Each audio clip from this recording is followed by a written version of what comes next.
The beginning after the end. Chapter 5. Let the journey begin. I hear a clang that drowns out the silence as my mother drops her fork onto the plate. What? Reynolds. Arthur isn't even 4 yet. No. Besides, you said if our son is an augmenter, I thought you said you'll be able to teach him. I also never expected our son to be this much of a prodigy in mana manipulation. Who has ever heard of an awakening at the age of 3? But that means he'll have to leave home. He's only 4, Reynolds. We can't have our baby leave home this early.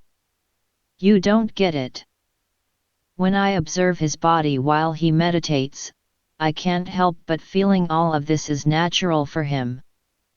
Alice honey, I'm holding my son back by trying to teach him something he can do in his sleep. Thus, began my parents' quarrel.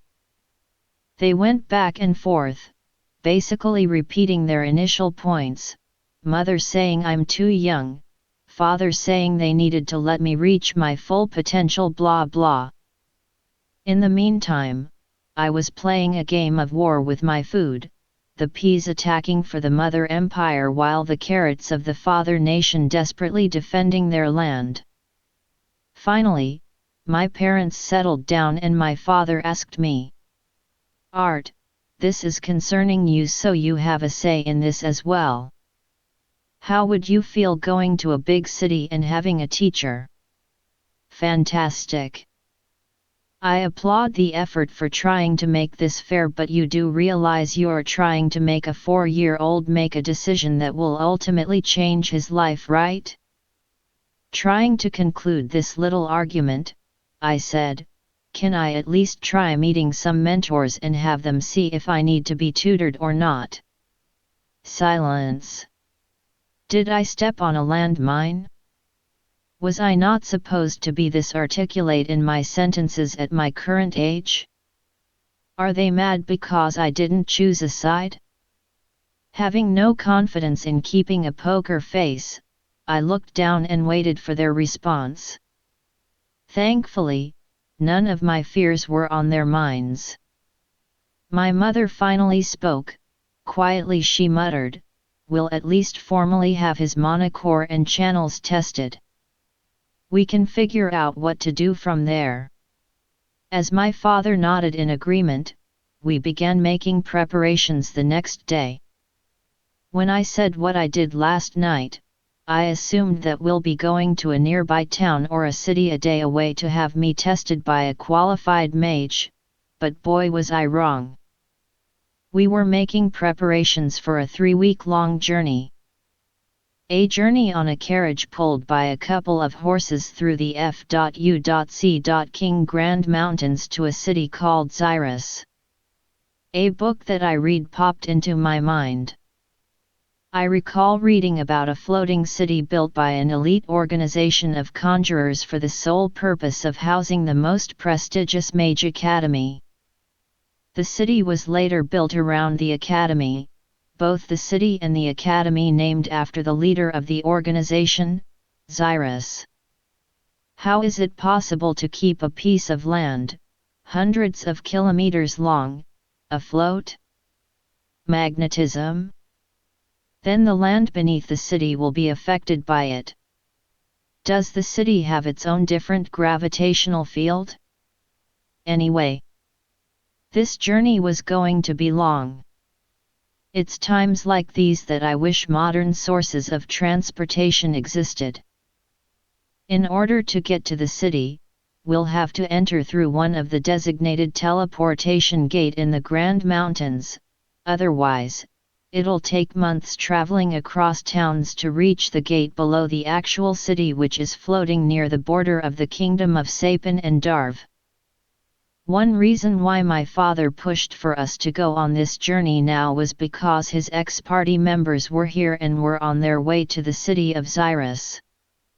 Going now, with them, meant that we had 3 augmenters and 2 conjurers along with my mother, who was a rare emitter, and my father, a B-class augmenter.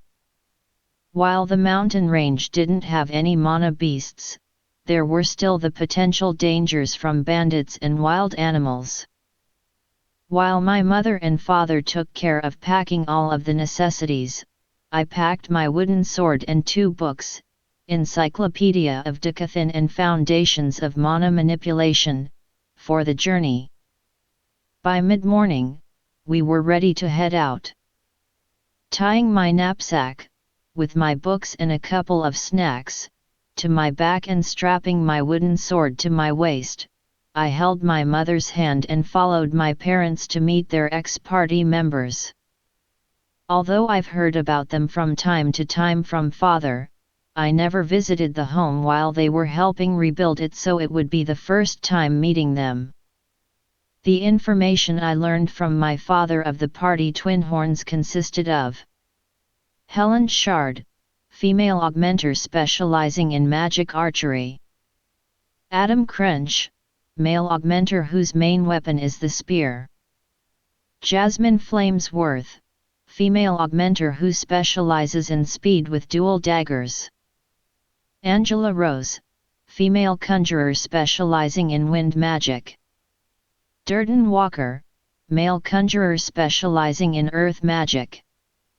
We reached the inn they were staying at in Ashburn and saw them out in front, near the stables. My father, hugging his ex-party members, exclaimed, "Guys, I want you guys to meet my son Arthur. Go on, Art, introduce yourself." Giving a slight half bow while looking up at them, I introduced myself. "Hello. My father has told me great things about his fellow Twinhorns members. Thank you for traveling with us to Xyrus. We'll be in your hands." "Ha ha ha, what is this? Such manners. Are you sure he's your son, Ray?" The one to respond was the spear wielder, Adam. Taking a closer look at him, he seemed like the energetic, talkative type. While fairly good-looking, with bright red hair tied in a messy poof at the end, almost like a flame, and a couple of bangs escaping from the hair tie, he reminded me of some sort of vagabond. His eyes were bright and almost seemed like they were always laughing. The first thing I noticed though was the scar across his nose, reaching both cheeks. I felt myself getting picked up. "Ah, isn't he just too precious? You should be glad that he doesn't look like you, Reynolds." Peeling my face away from what felt like a memory foam death trap before she suffocated me in those gigantic breasts, I took a good look at the woman who was trying to kill me. Boy, was she pretty. I mean, while not as pretty as Mother, she gave off the whole royal princess vibe with her long blonde hair that came to a curl at the ends and radiant green eyes that curled down and out.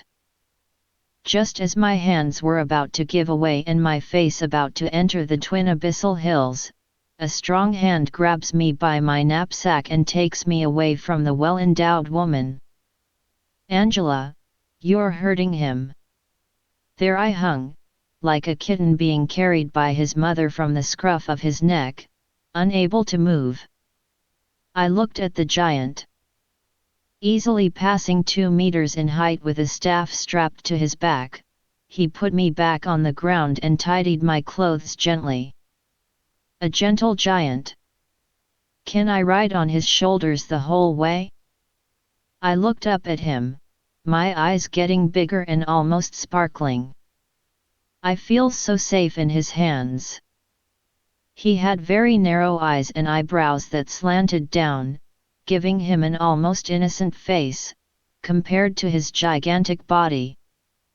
The short scruffy black hair on his head completed the shaggy dog look on him. Dusting my clothes off, I turned to face the woman that looked slightly younger than everyone else. Straight black hair, back half tied up with a ribbon, and she had red, half-open eyes and curt-looking lips, making her seem very brusque. She slightly nods and then turns away. Ah, a woman of few words. How charming. Looking as she walks away towards the stable, I see two short daggers strapped to her lower back, just above the hips. The last member of the Twin Horns is Helen Shard. She pats my head lightly and smiles charming smile at me. The word that would describe Miss Helen in one word would be sharp. Sharp eyes, sharp, perky nose, thin red lips, and a flat chest, almost boyish with her shoulder-length hair tied tightly in the back. I can't help but get charmed by her charismatic ambience. She seems to exude this "we can do anything if we believe" atmosphere from her pores that makes her almost glow. Clothed in light leather armor covering her chest, I mean breasts, and her bow and arrows strapped to her back, I couldn't help but compare her to an elf, but quickly abandoned that thought after I see her rounded ears. I hopped onto the back carriage with the help of a little mana reinforcing my legs. Lately, I've gotten the hang of using my mana in reinforcing my body. Although I never got the chance to fully test what I'm capable of, just in case I do too much and give my parents heart attacks, it's getting more natural to direct my mana from my core through my mana channels. After our party finished loading in all of our travel necessities into the two carriages we were taking, we strapped in what I thought would be horses.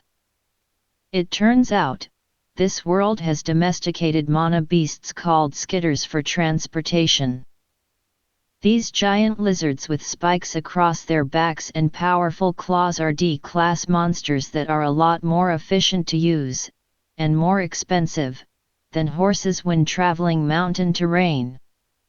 Let the journey begin. By nightfall, the once distant mountain range seemed to have doubled in size.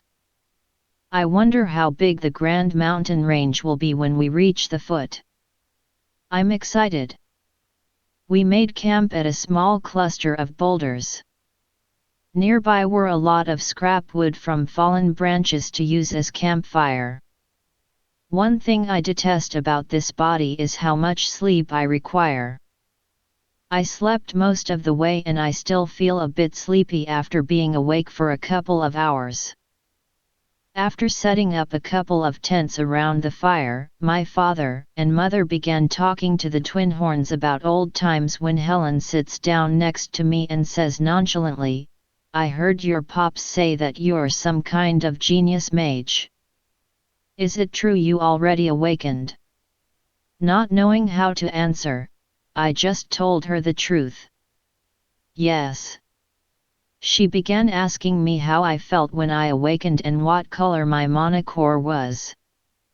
By this time, a couple of curious ears perked up and Adam said, "Hey Reynolds, do you mind if I test little art?"